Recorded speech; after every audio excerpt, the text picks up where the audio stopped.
Hello friends, मैं स्वागत करता हूँ डेली करंट अफेयर्स के इस सेशन में, जहां आप लोग को 3 अप्रैल 2025 का करंट अफेयर्स पूरा डिटेल से बताया जाएगा।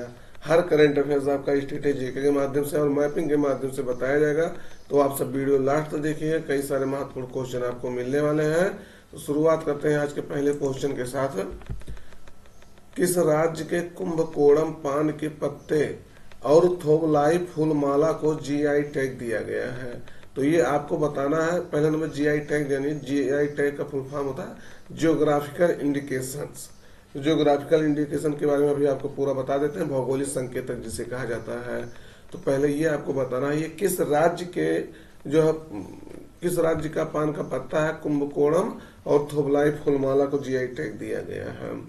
तो सही उत्तर आपका रहेगा यह तमिलनाडु का है, दोनों जिसको जीआई टैग दिया गया है। तो जीआई टैग जो है किसी विशेष भौगोलिक क्षेत्र से जुड़े उत्पादों को दिया जाने वाला एक जो है नाम या चिन्ह होता है। तो ये आपको ध्यान रखना है, जीआई टैग। तो तंजावुर के कुंभकोणम पान के पत्ते को और कन्याकुमारी के थोबलाई फूलमाला को जीआई टैग दिया गया है। तो जीआई टैग से संबंधित एक क्वेश्चन और है, इसको देख लीजिए, तब हम आपको पूरा इसके बारे में डिटेल्स बताते हैं। पहले ये देखिएगा, ये तंजावुर का कुंभकोणम पान का पत्ता है और ये आपका कन्याकुमारी का थोबलाई फूलमाला है।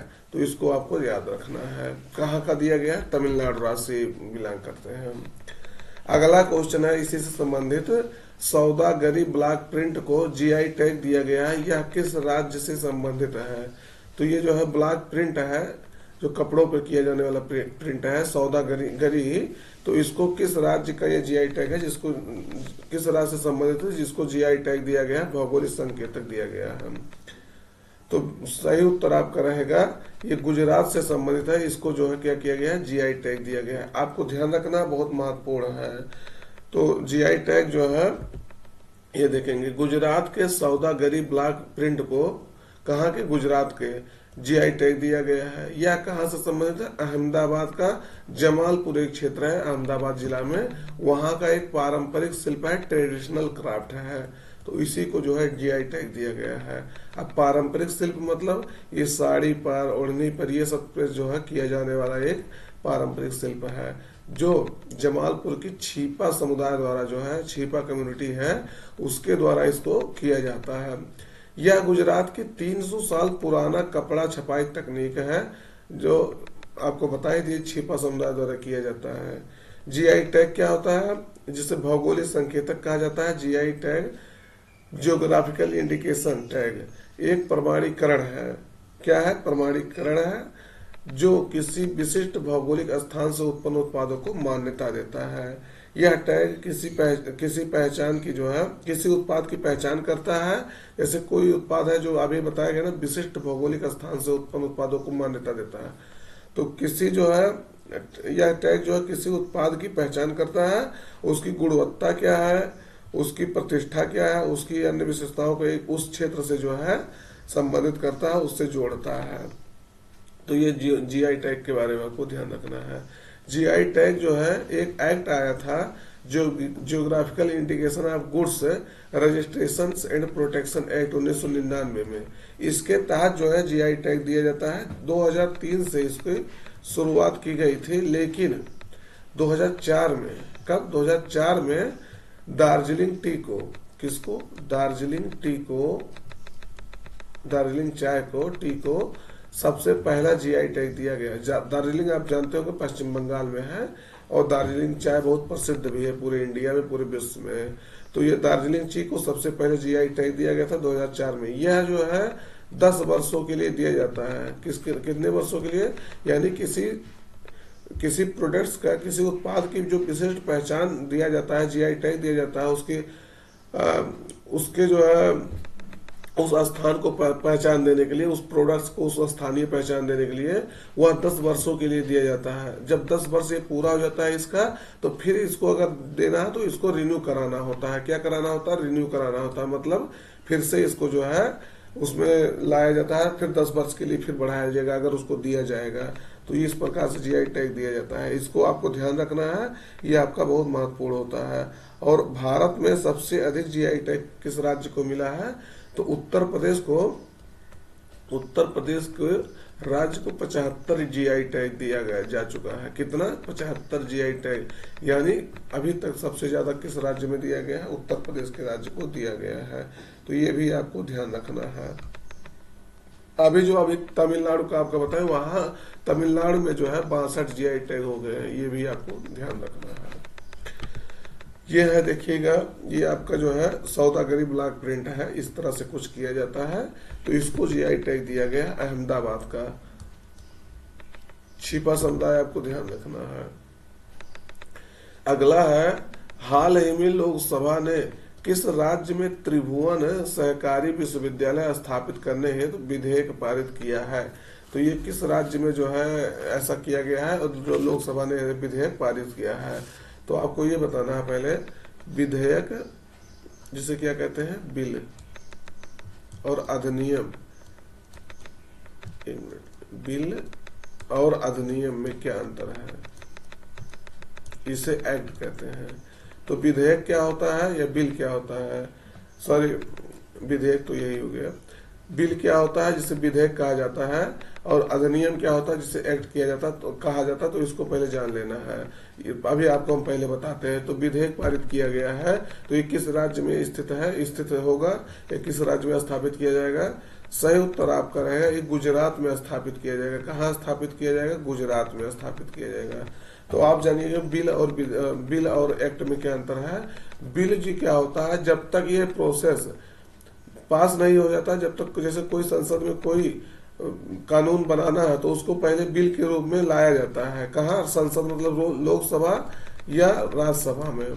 लोकसभा या राज्यसभा में अगर वो लाया जाता है तो तब तक बिल रहता है। विधेयक वही जिसे कहते हैं बिल, जब तक उसका राष्ट्रपति की मंजूरी न मिल जाए, जब तक वह राष्ट्रपति द्वारा मंजूरी नहीं मिल जाता तब तक वो क्या रहता है? बिल रहता है। लेकिन जिस दिन उस राष्ट्रपति की उसकी मंजूरी मिल गई, वह अधिनियम में, वो कानून में परिवर्तित हो जाता है। ये दोनों बातें आपको ध्यान रखना है, बहुत महत्वपूर्ण बात है।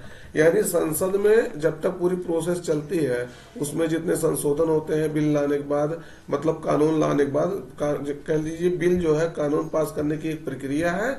जब कानून पास हो जाता है तब वही अधिनियम का रूप ले लेता है। यानी जब राष्ट्रपति उस पर सिग्नेचर कर देता है, वह कानून बन जाता है, तब वह क्या हो जाता है? अधिनियम हो जाता है, कानून हो जाता है, एक्ट हो जाता है। ये आपको ध्यान रखना है। ये आपसे पूछा जा चुका है, विधेयक और जो है बिल, विधेयक और अधिनियम में क्या अंतर है।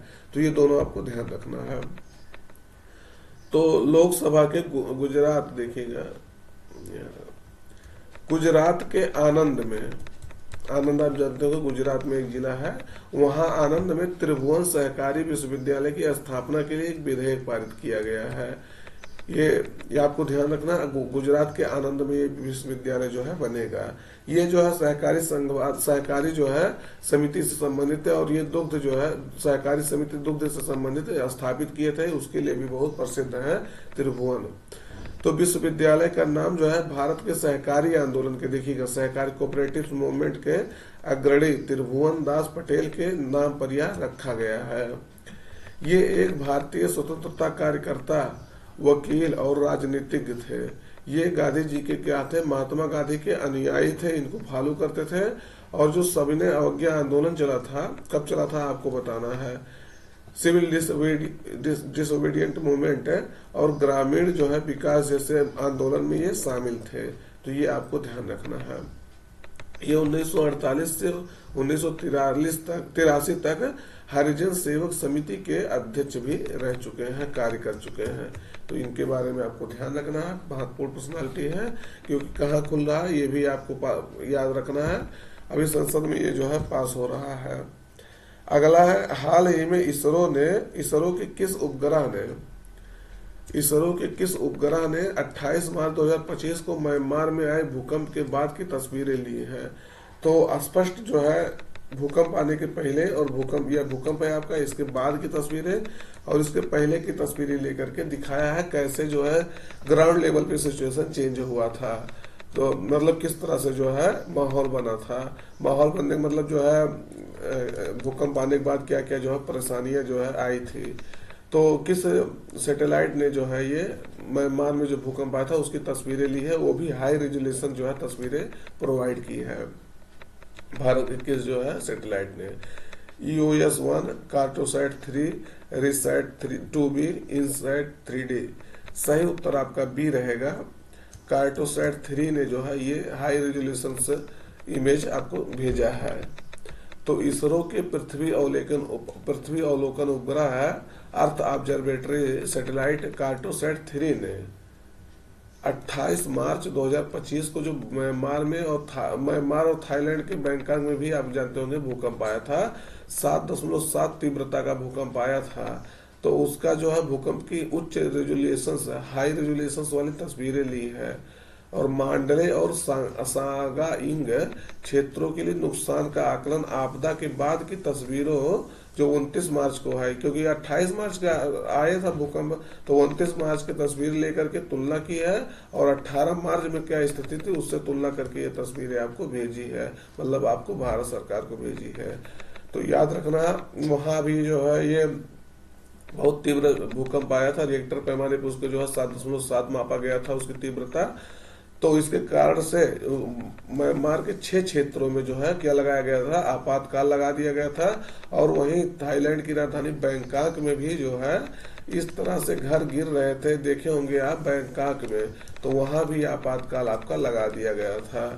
तो ये आपको ध्यान रखना है। ऐसे पूरा जो है 20 फ्लोर का लगभग घर रहा होगा जो पूरा भरभरा के गिर गया था, पूरा राख बन के एकदम राख निकलने लगा था।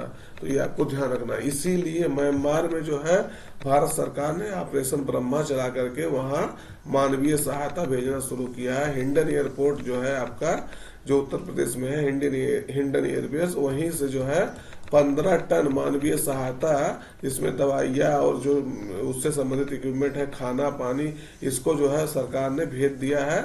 तो ये आपको ध्यान रखना है ऑपरेशन ब्रह्मा के तहत। तो ये पूछा जा सकता है भारत सरकार ऑपरेशन ब्रह्मा क्यों चलाया था, तो म्यांमार में भूकंप पीड़ित लोगों की मानवीय सहायता करने के लिए ऑपरेशन ब्रह्मा चलाया था। तो आपको ध्यान रखना है, ये आपके लिए महत्वपूर्ण है। दोस्त वीडियो लाइक कर लीजिएगा, अपने मित्रों तक एक बार जरूर शेयर कर दीजिएगा और चैनल सब्सक्राइब कर लीजिएगा। अगला है नीट NCAER status economic forum portal है, किसके द्वारा लॉन्च किया गया है। तो ये किसके द्वारा लॉन्च किया गया है ये आपको बताना है। तो विकल्प में है नरेंद्र मोदी, निर्मला सीतारमण, अमित शाह, इनमें से कोई नहीं। तो सही उत्तर आपका रहेगा वित्त मंत्री निर्मला सीतारमण ने यह जो है नीट NCAER स्टेटस इकोनॉमिक फोरम जो है इसको लॉन्च किए हैं पोर्टल को। तो देखेंगे इसके बारे में। इन्होंने जो है वित्त मंत्री निर्मला सीतारमण ने नई दिल्ली में नीट NCAER राज्य आर्थिक मंच, इसे हिंदी में कहते हैं स्टेटस इकोनॉमिक फोरम से पोर्टल लॉन्च किया है। तो राष्ट्रीय अनुप्रयुक्त आर्थिक अनुसंधान परिषद NCAER के सहयोग से नीति आयोग द्वारा इसको विकसित किया गया था। यह पोर्टल 30 वर्षों में अगर 1990-91 से लिया जाएगा तो 2022-23 को कवर करने वाले आर्थिक, सामाजिक और राजकोषीय डाटा, शोध पत्र, विशेषज्ञ राय और रिपोर्ट का जो है एक व्यापक भंडार प्रदान करता है। तो ये भी ध्यान रखना है। तो 30 वर्षों का आपका आर्थिक, सामाजिक, राजकोषीय डाटा है, शोध पत्र है, विशेषज्ञ की राय है, इस रिपोर्ट का पर एक जो है व्यापक भंडार प्रदान करता है। यहाँ इसमें जो है इस पोर्टल में इसका विशेष भंडार है। तो ध्यान रखना है। आप जानते होंगे नीति आयोग, इसकी स्थापना जो है 1 जनवरी 2015 को किया गया था योजना आयोग को रिप्लेस करके। तो इसके अध्यक्ष जो है प्रधानमंत्री होते हैं, एक्स ऑफिशियो प्रधानमंत्री होते हैं, यानी जो PM बनेगा उसका अध्यक्ष हो जाएगा। आपको बताना है वर्तमान समय में इसके उपाध्यक्ष कौन है, तो ये आपका ध्यान रखना है, आपको बताना है क्वेश्चन, और ये जो बताएं इसको ध्यान रखना है। चर्चा में रहा हड़प्पा स्थल मिताथल और तिघराना किस राज्य में स्थित है, जो अभी चर्चा में था। तो क्यों चर्चा में था मिताथल और तिघराना, तो विकल्प में है महाराष्ट्र, हरियाणा, गुजरात, राजस्थान। सही उत्तर आपका रहेगा ये हरियाणा में स्थित है, जो अभी चर्चा में था। क्यों चर्चा में था इसको देखिएगा। तो हरियाणा सरकार ने जो है भिवानी जिले में दो हड़प्पा स्थल है, जो मिताथल और तिघराना है, उसको हरियाणा प्राचीन एवं ऐतिहासिक स्मारक तथा पुरातत्व स्थल एवं अवशेष अधिनियम 1964 के तहत आधिकारिक रूप से संरक्षित पुरातात्विक स्थल घोषित किया है। इसके कारण से ये जो है स्थल न्यूज में था। दो जो हड़प्पा कालीन स्थल है, मिताथल और तिघराना, ये इसको क्योंकि हरियाणा सरकार ने इसका जो 1964 का अधिनियम है, कानून है, उसके तहत इसको जो है संरक्षित पुरातात्विक स्थल घोषित किया है। तो मिताथल के बारे में जानेंगे, जो ये स्थल है मिताथल स्थल, तो इसको बारे में जानेंगे। यहाँ से ताम्र कांस्य युग की जो है ताम्रकालीन काल से युग की सामग्री प्राप्त होती है। हड़प्पा नगर नियोजन के साक्ष्य मिले हैं।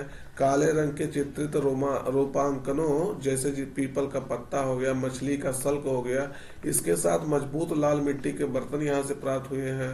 अगर यहाँ कलाकृतियां देखेंगे तो मोती हो गया, तांबे के औजार हो गया, चूड़िया हो गया, टेराकोटा हो गया और हड्डी की वस्तुएं यहाँ से मिली हैं। तो ये स्थल न्यूज में है। ये आपसे पूछा जा सकता है कि ये किस राज्य में पहले स्थान पे। दूसरे नंबर की ये भिवानी जिले में है, हरियाणा के भिवानी जिले में, तो याद रखना। दूसरे नंबर इसकी विशेषताएं क्या है, यहाँ से क्या क्या मिला है, तो ये आपको ये भी ध्यान रखना है। और तिघराना स्थल देखेंगे तो ये उत्तर हड़प्पा और पूर्व हड़प्पा परतों में जो है समृद्ध सांस्कृतिक निरंतरता को दर्शाता है। मिट्टी के ईंटों से बने घर, संभवतः जो किलेबंद हैं, ये भी आपको ध्यान रखना है। द्विरंगी पहिए से बनी मिट्टी के बर्तनों का प्रारंभिक प्रयोग यहाँ से जो है आपका मिलता है। कहाँ से? तिघराना से। अगर यहाँ से कलाकृतियां देखेंगे क्या क्या मिला है, तो हरे रंग की कार्नेलियन चूड़िया जो सक्रिय मानक और आभूषण उद्योग के उदाहरण हैं, यहीं से मिले हैं। तो हरे रंग की कार्नेलियन चूड़िया मिला है यहाँ से। तो ये भी आपको ध्यान रखना है। अगला क्वेश्चन है, चर्चा में रहा नाविक सागर परिक्रमा दूसरा मिशन जो है सेकंड, दूसरा मिशन के लिए कौन सा नौसेना जहाज काम कर रहा है? तो ये आपको जस्ट काम कर रहा है, थोड़ा सा देखिए हल्का सा गलती हो गया है।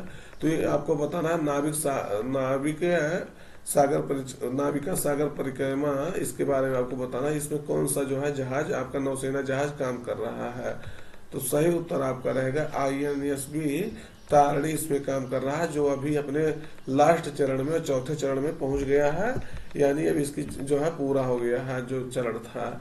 तो INSB तारणी ने नाविका सागर परियोजना सेकंड अभियान के चौथे और अंतिम चरण को सफलतापूर्वक पूरा किया है और दक्षिण अफ्रीका के केप टाउन पहुंच गया है। तो इसका जो चौथा चरण था और अंतिम चरण था उसको सफलतापूर्वक ये पूरा कर लिया है। पूरे विश्व भ्रमण पे इस जो है INSB तारणी से जो है 2 महिलाएं हैं, अभी आपको बताएंगे उनका नाम। अभी ये पूरे विश्व भ्रमण पर निकली थी नौसेना के जहाज से, जिसका INSB तारणी नाम है। और जो दुर्गम स्थान है विश्व में, वहां से ये गुजरी है। तो पोत और चालक दल का वहां जो है गर्मजोशी से स्वागत किया गया है, वहां आई हैं। और इस अवसर पे जो है भारत के राजदूत थे वो भी, और दक्षिण अफ्रीका के जो ऑफिशियल थे वो भी उनका जोरदार स्वागत किए हैं। तो इस अवसर पर जो है बंदरगाह पर दक्षिण अफ्रीका नौसेना बैंड ने भी जो है शानदार प्रस्तुति दी है। तो देखेंगे इनका नाम क्या था। इनका नाम था लेफ्टिनेंट कमांडर दिलना के और लेफ्टिनेंट कमांडर रूपा ए। ये दोनों को नाम याद रखना है कौन कौन इस अभियान में शामिल हुए थे। तो दोनों फीमेल थी, दोनों महिला नौसेना आधारित इसमें जो है गई थी और पूरे विश्व का ये भ्रमण करने गई थी। तो INSB तारणी क्या है? ये 56 फुट लंबा स्वदेश निर्मित नौकायन पोत है, जो 2017 से भारतीय नौसेना का हिस्सा है।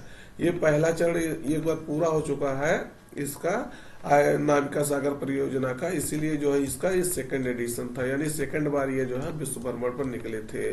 तो इसको आपको याद रखना है। ये देखेंगे आपका INSB तारणी है, तो ये आपको ध्यान रखना है। तो आज का सेशन मित्र यहीं पर रखते हैं। वीडियो अपने मित्रों तक जो है शेयर कर दीजिएगा और चैनल सब्सक्राइब नहीं किया, सब्सक्राइब कर लीजिएगा। मिलते हैं नए सेशन में, तब तक अपना पढ़ाई जारी रखिएगा। हालांकि हमारा आवाज थोड़ा सा आपको लग रहा होगा दबा दबा है, गला में थोड़ा समस्या है, अब सही हो जाएगा जल्दी ही। तो आपको जो है नए अंदाज में मिलेंगे फिर। Thank you, till then take care, bye bye.